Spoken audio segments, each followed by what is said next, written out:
आम्ही गेले 2-2.5 वर्ष नुसतं आम्ही नाही तर 33 देशांमध्ये ज्याची नोंद घेतलेली आहे गद्दारीची 50 खोके एकदम ओके, त्याच्यातला कदाचित एक खोका हा दिसला असेल आज. पण मला वाटतं सरळ सरळ हा जो व्हिडिओ घेतला आपण आणि ज्या कंपनीचे ते बनियन आणि चड्डी आहे त्यांनी दाखवलं की एवढे खोके मिळाल्यानंतर तुम्ही हेच बनियन घालू शकता, ती ऍडव्हर्टाईज पण चांगली होऊ शकेल त्या बनियन कंपनीची. कारण आता आपण पाहतोय की हे व्हिडिओ सगळीकडे फिरत आहेत.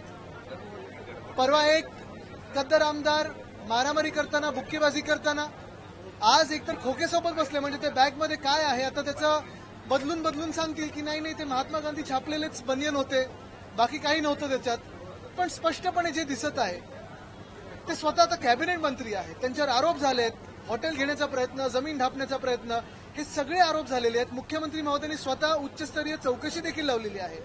प्रश्न हाच आहे की ह्या गँगचे बॉस भ्रष्टनाथ मिंदे कारवाई करणार का?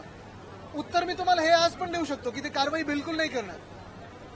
पण जी आयटीची नोटीस आलेली आहे खूप उशिराच आली आहे, पण आता ह्या आयटीच्या नोटीसवर त्यांना क्लीन चिट मिळणार की खरोखर भाजप याच्यावर कारवाई करणार हे आता बघण्यासारखं आहे.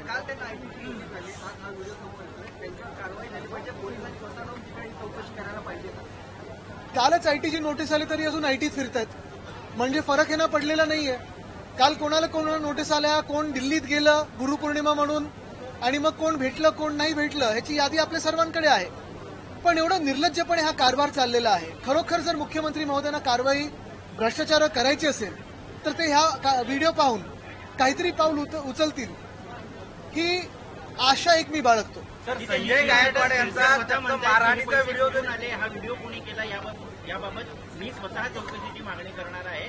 माझ्या घरी कुठून अशा पद्धतीने कोणी व्हिडिओ केला आहे तर तेच उलट चौकशी, हे उलट चौकशी करतील ठीक आहे, करू दे. पण जे चौकशीत किंवा ते व्हिडिओमध्ये दिसतंय त्याच्यावर चौकशी होणार की नाही? आणि जे समोर तुमचे दिसत आहेत, जे फोनवर बोलताना तुम्ही काही डोळे झाकून फोनवर बोलत होतात, मग दिसतंय कसं? सगळीकडे तो कॅमेरा फिरतोय, तो दिसतोय कसा?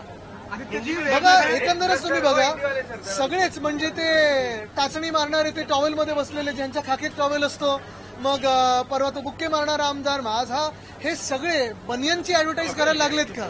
आदित्यजी वेगवेगळ्या ठिकाणी वेगवेगळे दावे अश्लीलताची कारवाई झाली पाहिजे खरं करतायत. एका ठिकाणी वेगळं म्हणतात की ते पैसे माझे होते, मग तुम्हाला काय प्रॉब्लेम आहे, तर दुसऱ्या ठिकाणी असं म्हणतात की तो व्हिडिओ मॉर्फ केलेला आहे. नाही, पैसे त्यांचे होते ना. नोटबंदीनंतर काय हे होतं लिमिट 2 लाखापर्यंत आहे, 2 लाख की जास्त त्याच्यात. नोटबंदीनंतर जो मोदी साहेबांनी कायदा केलेला आहे त्यांच्यातून ह्या कायद्यातून शिरसाटानं सूट आहे का? सर, संजय गायकवाड संदर्भात आता मरीन लाईन्स पोलीस स्थानकामध्ये अदखलपात्र गुन्हा दाखल झालेला आहे. खरं तर एखादा आमदार इतका राजरोसपणे मारहाण करताना व्हिडिओ समोर आल्यानंतर अदखलपात्र गुन्हा दाखल. बघा, ही मारहाण ही विधान भवनाच्या म्हणजे हॉस्टेलमध्ये झालेली आहे.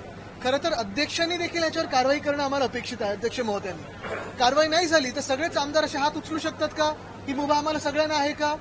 आणि जर एखाद्या आमदाराच्या खाण्यामध्ये काहीतरी गडबड झाली आणि म्हणून तो असे बुक्केबाजी करू शकतो, उद्या लोक रस्त्यावर उतरली, ज्यांचे रस्त्यांमध्ये खड्डे आहेत, जिथे पूल पडत आहेत, जिथे ट्रेनचे ऍक्सिडेंट होत आहेत, सगळे असे कारवाई करायला लागले तर त्यांना पण अशी मुभा मिळणार आहे का?